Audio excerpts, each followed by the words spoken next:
こんにちは、ピオです。今回もね、ヘッドカバーを作っていきますよ。今回はね、ハスキー系をモチーフにしていました。はい、早速作っていきます。まずね、ヘッドの部分をワーミしています。これはいつもと一緒ですね。はい。で、いつもと違うところは、ちょっとね、いつもは波太の毛糸で編んでるんですけど、今回から一部ね、極太の毛糸を使ってみました。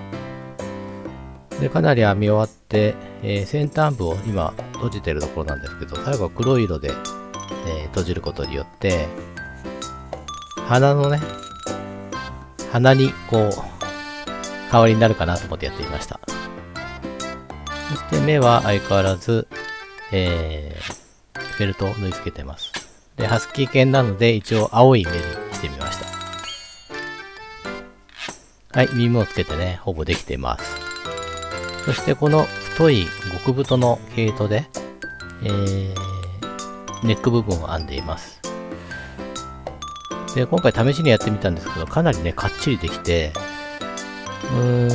ちょっとね、硬いイメージにはなってしまいましたけど、ヘッドカバーの緩衝材としてはね、いいかもしれないですね。はい、これでね、ネック部分が編み上がりました。試しに入れてみましょうね。スッと入るよりは、ここで一回引っかかるっていうところが非常に大事で、ゴルフコースでね、落下防止になりますので、これが非常に大事ですと。はい、こちらで完成です。どうですか？ハスキー系に見えますか？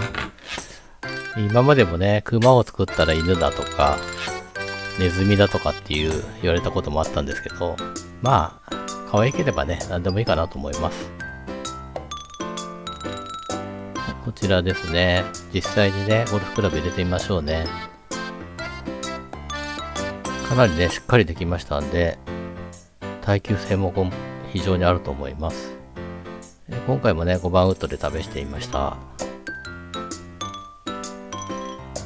い、しっかり入って、形もね、ちょうどいいですね。ぴったり。これならね、カートで移動しても落っこちることはないと思います。はい、いかがでしょうか。ハスキー犬のヘッドカバーです。ちょっと今まで作ったヘッドカバーを並べてみることにしました。新たな家族が追加ということで。今のところこの4つですかね。はい、こちらをね、作ってみました。今後もね、いろんな題材をもとにヘッドカバー作っていきたいと思いますので、引き続きご覧いただければ嬉しいです。はい、じゃあ本日もね、最後までご視聴ありがとうございました。